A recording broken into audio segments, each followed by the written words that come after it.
to African Teapot Podcast. My name is Exie and I'm your host.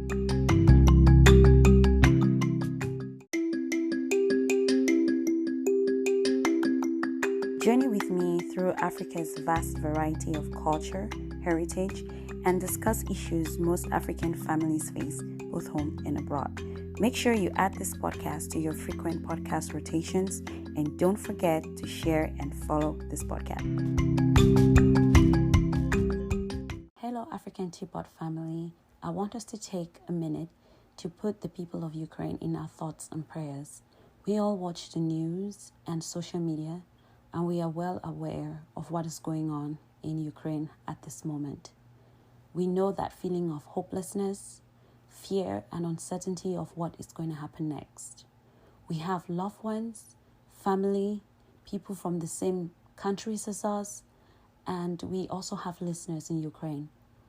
We just want to say, know that on this other end of the world, we have you in our thoughts, we have you in our prayers, and we just wish that this comes to an end pretty quickly. Hello listeners, and welcome to another episode on African Teapot.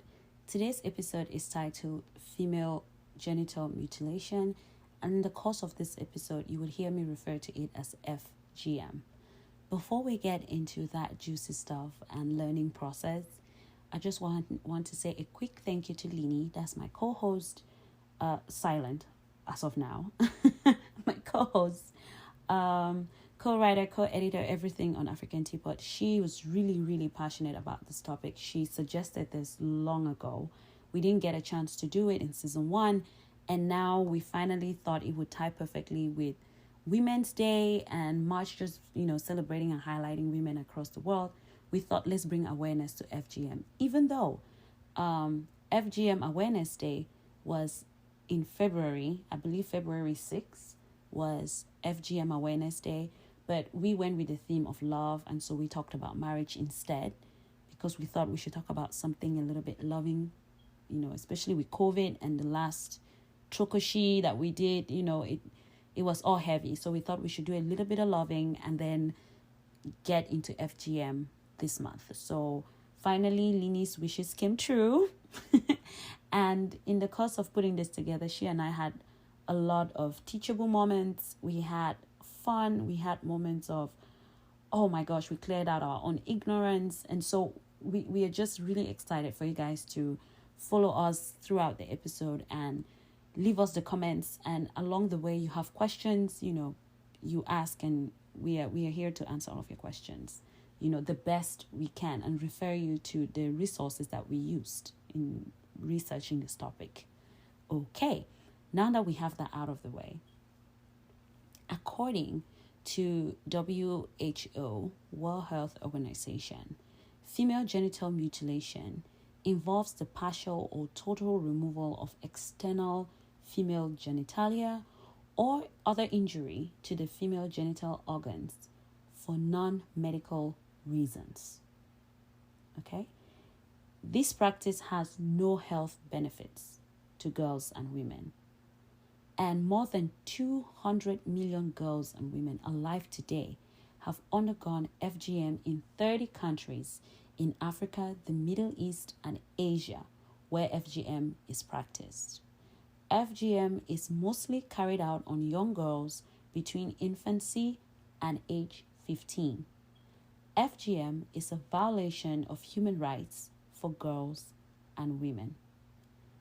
FGM is recognized internationally as a violation of human rights for girls and women. It reflects deep-rooted inequality between the sexes and constitutes an extreme form of discrimination against girls and women.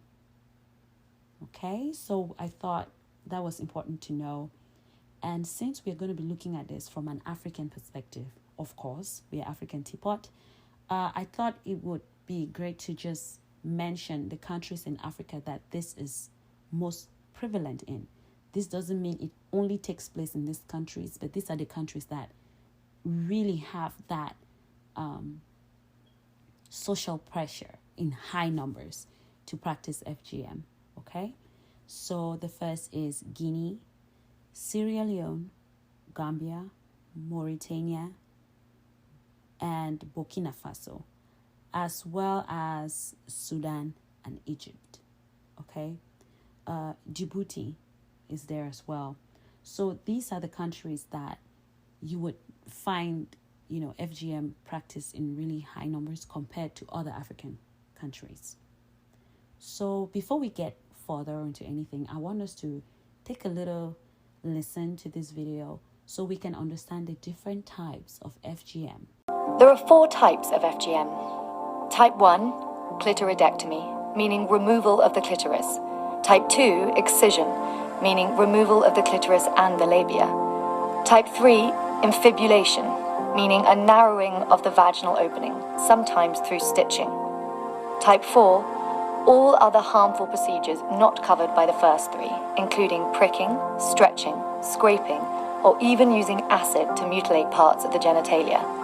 Once more for everyone in the back, it is non-medical and has 0 health benefits, but it can cause a lot of other things. Now that we've listened and understood what the different types of FGMs are, I think let's look at the immediate and long-term complications of FGM. And this is according again to the World Health Organization.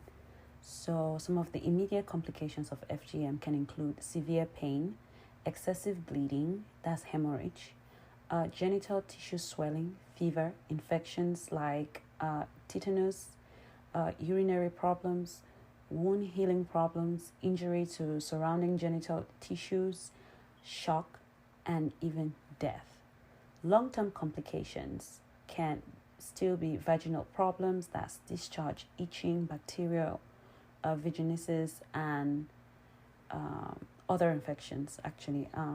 You have urinary problems, menstrual problems, scar tissues and keloids, sexual problems, the increased risk of childbirth complications, and sometimes there is a need for later surgeries. For example, the sealing or narrowing of the vaginal opening may lead, especially for type 3, all right, may lead to the practice of cutting open the sealed vagina later to allow for sexual intercourse and childbirth.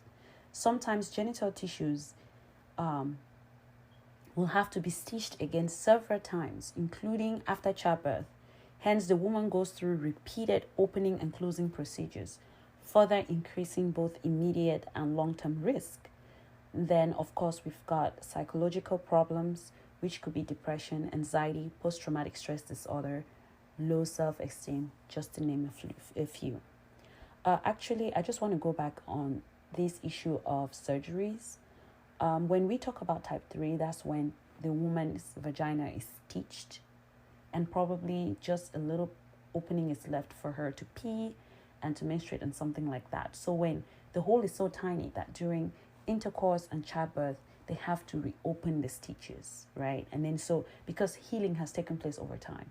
So when they reopen it, they still have to restitch it again, okay? And then they'll have to open and restitch, open and restitch as it calls for it, especially during childbirth. So each baby you have, that has to be a process and a procedure. These are all long-term effects. So like I said, you've got both long-term and immediate complications of FGM. Now, let's go into who is at risk. So according to the World Health Organization, 3 million girls are estimated to be at risk of FGM yearly. And so FGM is a global concern. So now we're going to look at some of those cultural and social factors that still cause FGM to keep alive, right? Because people are still practicing it. It's still out there. Why is it still out there with a lot of people kicking against it? And we've heard of all the complications someone can possibly have. Why is this still going on? All right. The reasons why FGM is performed varies from one region to another, as well as over time. And it also includes a mix of sociocultural factors within families and communities. So it's different wherever you go. But from our research, we realized that FGM is a social convention. So there is a social pressure to conform to what others do and have been doing, right?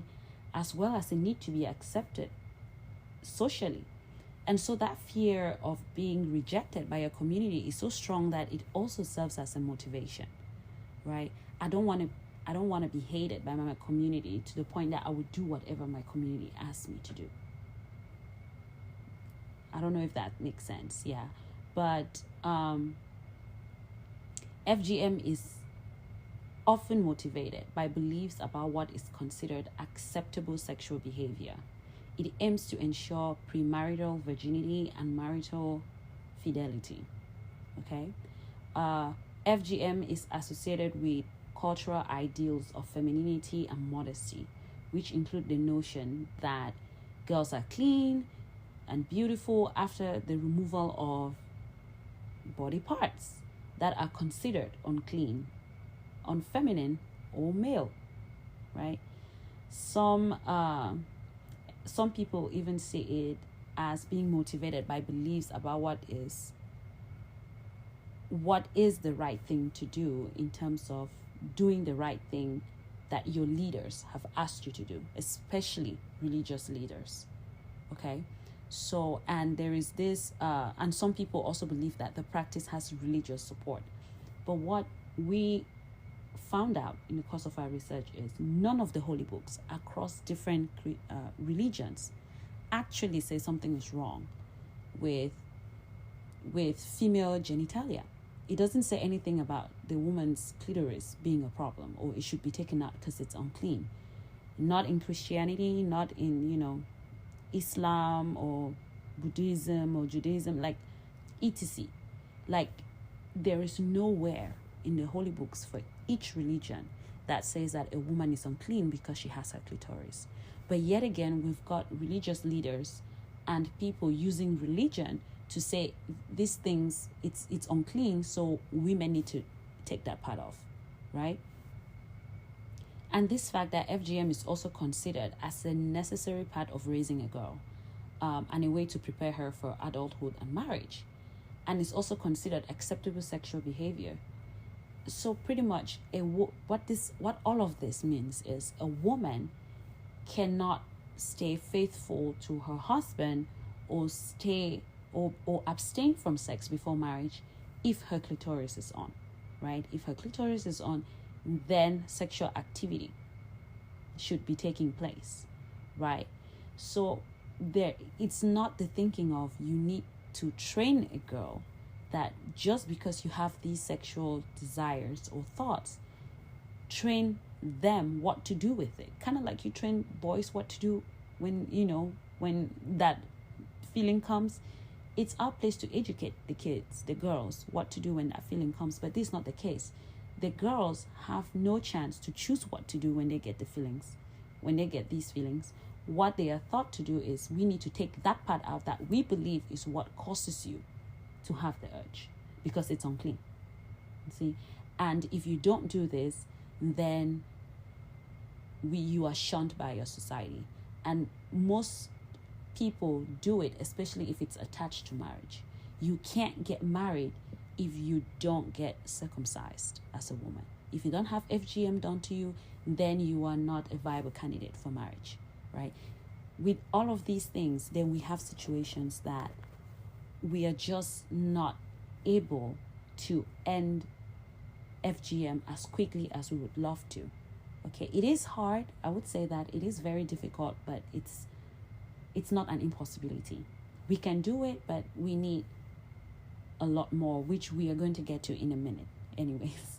But I thought we should have a little general background as to why this is still going on. And there is someone that I would really like for you guys to listen to. She is an FGM survivor. She is an activist, and she is also a therapist. Her name is Layla Hussein. I was cut for my future husband, so I don't have sex outside marriage, so I don't enjoy sex. Primarily, my body is just there to carry babies. This is me as a survivor, as a therapist. FGM is not a cultural traditional practice, but actually it's child abuse. That particular day was quite interesting, and it was only my neighbour's daughter that said to me, "Oh, you must be really looking forward to today." And I was like, "Okay." And I thought, "Well, it's not my birthday, what the hell's going on?" And she said, "Oh, you're having your Gudnin done." So Gudnin is FGM in Somali. She must have been 8, 9 years old, so it's a child telling another child what's about to happen to them. She started to explain what it was, and I'm sitting there thinking, but Mummy told me no one should touch my body. So it was a conflicting messages that was going on in my head. But as she's explaining this, I could hear a scream coming down from the other side of the house, like screaming. It was my sister. It was like an out-of-body experience. Before I could even do or think anything, it was like, get Layla. Get Layla's turn. And I mean, I ran off. Obviously, I'm 7 years old. There's only so much running I can do. So they grabbed me, pinned me on this table. Women who held me down, these were aunties, family members, family friends. Before I knew it, I was screaming and I could feel my flesh being cut off. But I just remember him saying, you're being naughty, you just behave yourself, it doesn't hurt. And I blacked out from that moment. So, had FGM done, was home for 2 weeks recovering. The weekend after, we were back at the beach. Life was normal again. That's just the way it was. Once you undergo something like this, there's no way back. There's no way back from this. My mother wasn't just cut once, she was cut twice because a neighbour thought not enough flesh was taken away. And for me, when we talk about FGM, there's so much focus on the type and what happened. What we need to focus on is this idea that we can just go and examine children's genitals. What I experienced was actually one of the worst forms of abuse. The doctor that cut me would never be seen as a paedophile because he's checking my genitals under the label of a doctor. People giving me any reasons, they would say, it's their religion, it's their culture. I mean, none of the holy books mention it. It's practiced amongst all religions, but none of the books mention it. However, fundamentally, FGM, it's there to control women and girls' bodies, especially their sexuality. I mean, every 11 seconds, a girl is being cut. So the fact that we're not outraged, it's absolutely crazy to me. The world hasn't tackled FGM because majority affects black children. There will be an outrage if this was white girls. I mean, look what's happening in Hollywood. It's great that we're now naming and shaming sexual harassers and abusers. But black women have been doing that for a while, but no one listened. We can't say every child matters and then pick and choose the ones that matter. I 100% wholeheartedly believe FGM will end. But the only way that's going to end is we need to end all forms of oppression against human beings. My name is Layla Hussein. After listening to Layla, that was just a little piece I chose to put on today's episode, but that is really heavy when you listen to it, and the fact that these young girls are not even aware of what is going on, right? I will get into another story of how unaware these girls are and the impact it has on them as adults. But before that, I want to hit on a point that Layla made. In her case, you could hear her say she was a diaspora kid. And so when they went back home, I guess they could afford, and they wanted a professional, a doctor, to do it. You could hear her talking about the doctor. And in another interview I saw of her, she was talking about the trauma that gave her, because each time she goes to the doctor, she was having her babies, her body was going through this rejection process because she has associated doctors with FGM, with this traumatic thing she went through when she was 7, right? So I want us to see what role medical professionals have to play when it comes to FGM, right? And it is called medicalized FGM. So medicalized FGM, is when you have a health professional do the act rather than having family members and your grandma or aunties do it, right? So you have someone who comes in the name of a professional. So this includes the belief that there is reduced risk of complications associated with medicalized FGM as compared to non-medicalized FGM, right? There is also a belief that medicalization of FGM could be a first step towards full abandonment of the practice. Again, healthcare providers who perform FGMs are themselves members of FGM practicing communities and are subject to the same social forms. So they don't know anything different. They think it's right, so they go ahead to do it. And then you also have the point where they think, oh, it's better because if there's any complication, I can handle it. Or I'm so much of an expert, as a health professional, that this is going to go ahead pain-free and everything is going to be good, fine, and, and all of that. There may be also a financial incentive to perform the practice, right? So most of them are doing this and they're getting paid for doing it. So I just thought this was interesting to highlight before we jump into the next story.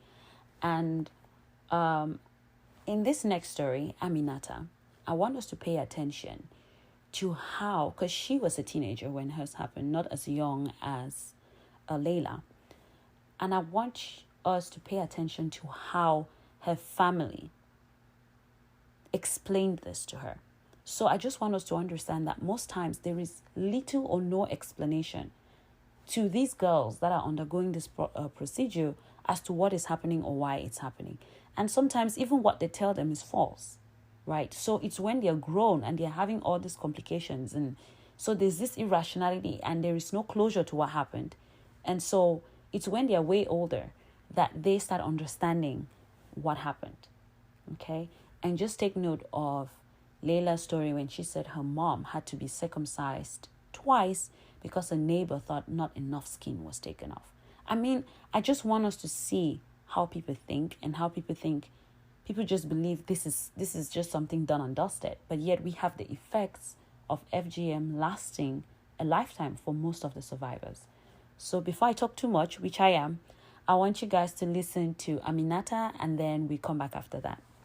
You have made me to remember a sadful moment in my life because I was at the age of 16 that my mother took me for initiation.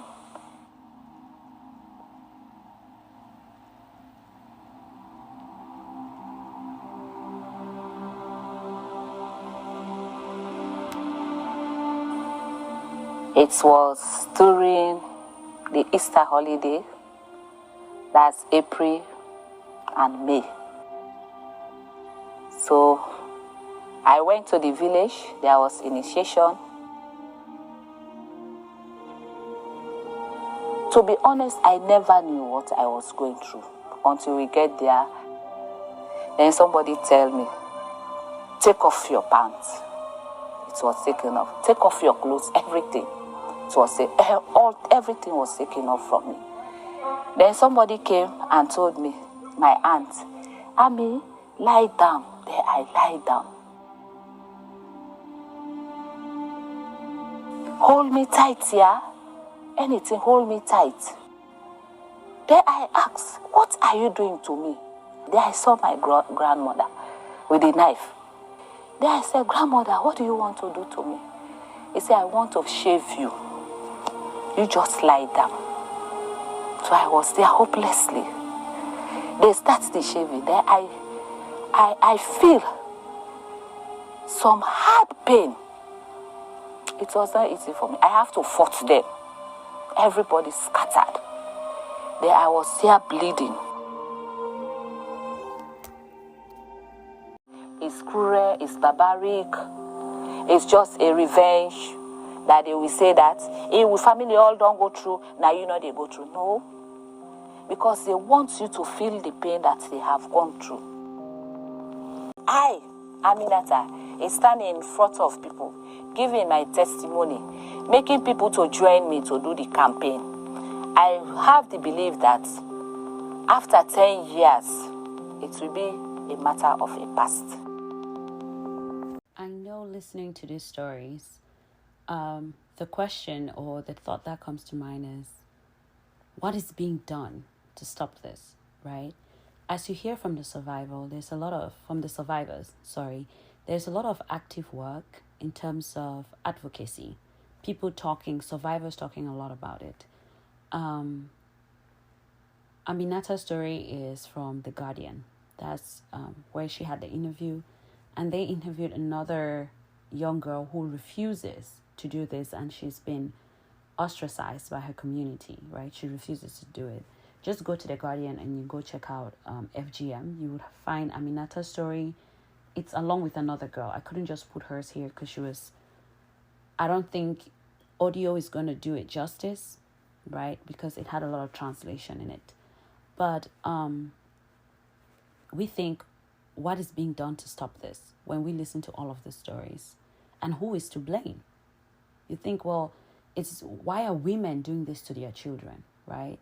How can women who went through this kind of pain be inflicting it on their kids? I commend Layla for standing up. She said her advocacy started at 21 when she had her daughter.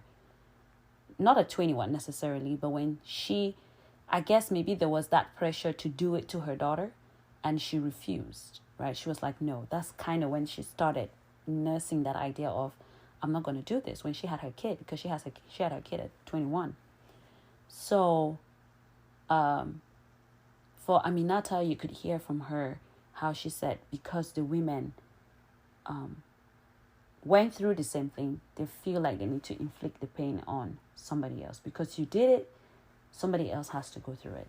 Which, if you remember earlier, we're talking about those social norms, those, like, just because I went through it, it suddenly becomes a culture that you dare not try to opt out of it, right? So you keep inflicting the same pain that you know was painful, you keep doing it to somebody else. And it's kind of like a psyche thing, right?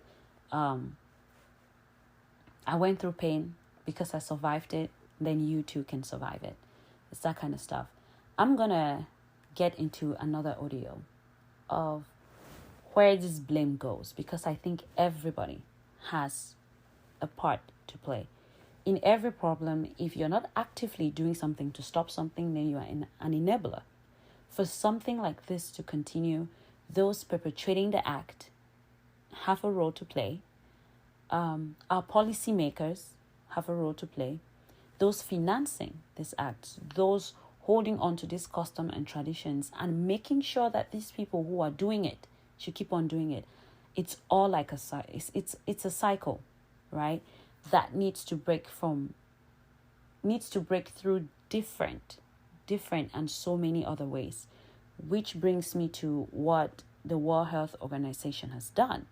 In 2008, the World Health Assembly passed a resolution on eliminating FGM, emphasizing the need for concerted actions in all sectors, that is health, education, finance, justice, and women's affairs. So if you look at it, all of these moving parts have to come together before we can completely stop FGM. Okay? Those who financed it, those paying for it, those who the health professionals who are taking part in it, at schools, at hospitals, are people being educated about this. That's the health sector. What is public health of that community, of that country? What is it doing? Is it doing enough job to inform the locals about the dangers of FGM, right? Justice and women's affairs. When people report it, because this is illegal in so many countries, but still it's being done. So when people come to the hospital, do health professionals, are they equipped to see the signs, report it, and are they persecuted?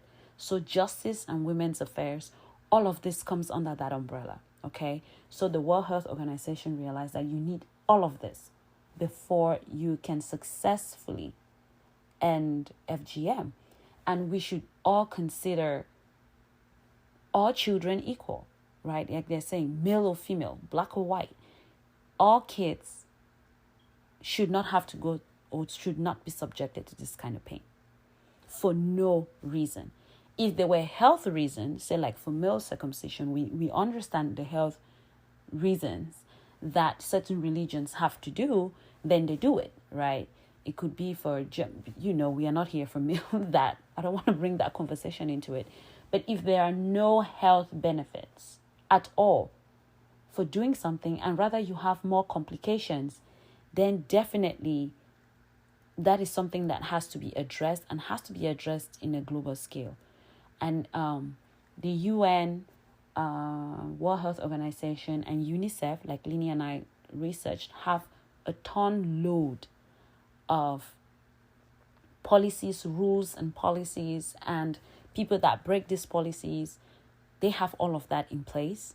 And I think implementation is probably where a lot of this kind of falters.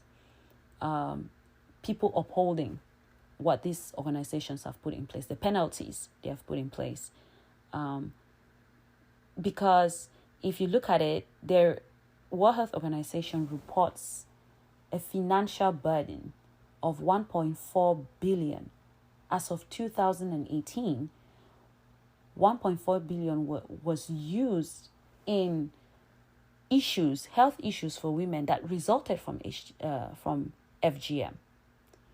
And then they realized that there's going to be an expected rise to like 2.3 billion in 30 years.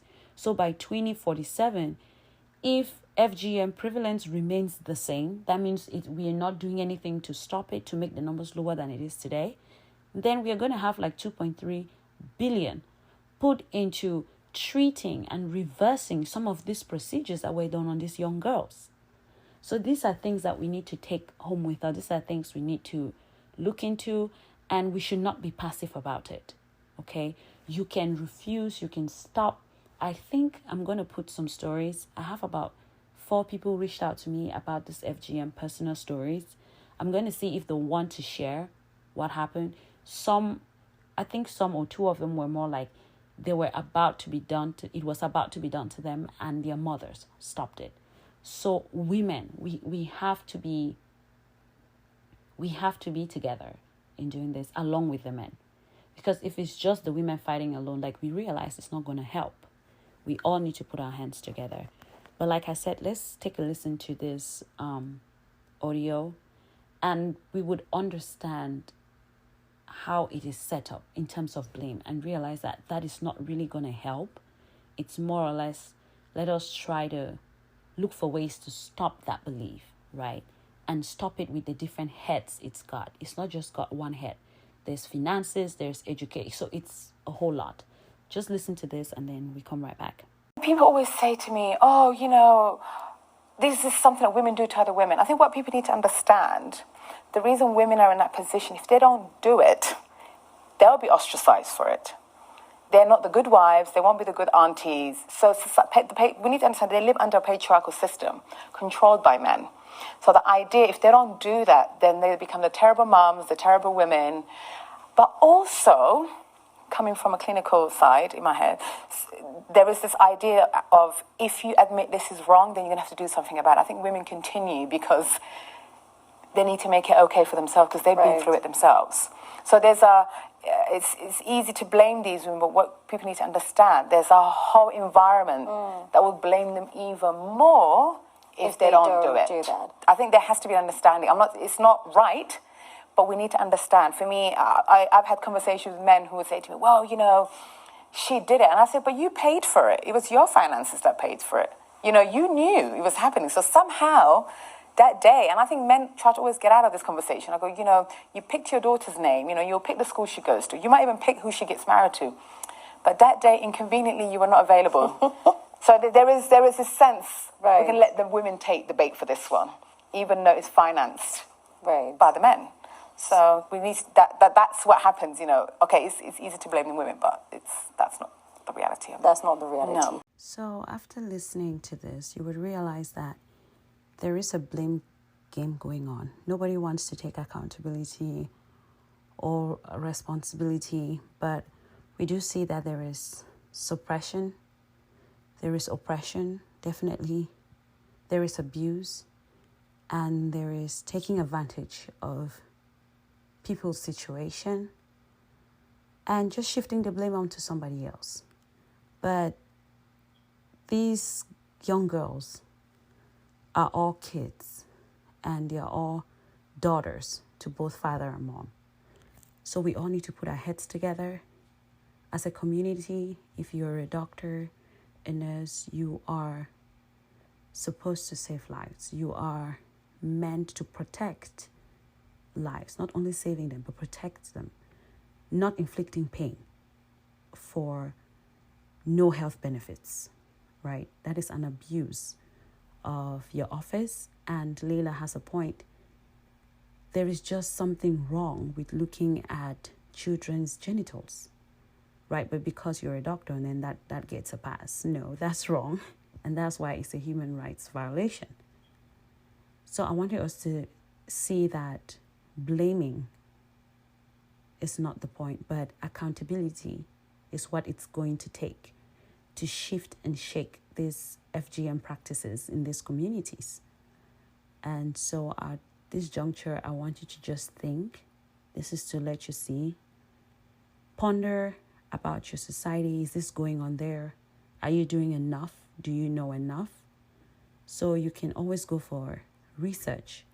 The educational videos that I watched and the audios that you listen to are from or is from UNICEF. And then Layla's story is from Global Citizen, and Aminata is from The Guardian.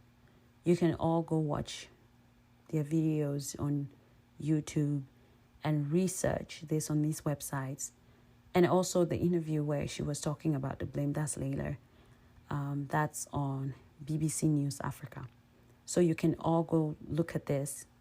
You have questions, you let us know. You have areas that were not very clear on the podcast episode, or you want more clarification or direction as to where to go, please contact us. This conversation continues on social media, as you all know. So check us out on Facebook, on Instagram, or email us at africanteapot@gmail.com. And we keep the conversation moving. We try to learn, teach each other, and it's just a journey. So this is more to create awareness. And thank you to our survivors for sharing their story.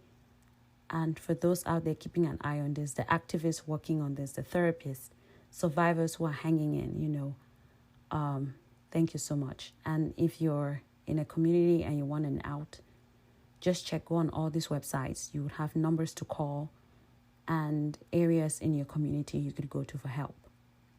Thank you guys so much for listening. And I'm going to just drop my mic, but I'm going to play this last audio of what is expected of us in terms of changing this, okay? See you guys next month for another episode. We end FGM forever. Education, teaching doctors and teachers what signs to look for and how to respond sensitively. Cultural intervention, survivors telling their stories to their own communities. Laws and policies, enforcing consequences when FGM is carried out and making policy changes that further deter the practice. The time to end FGM is now.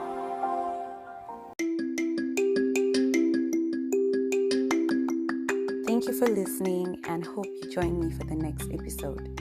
You can always reach us via email at africanteapot@gmail.com and follow us on Instagram at African_teapot.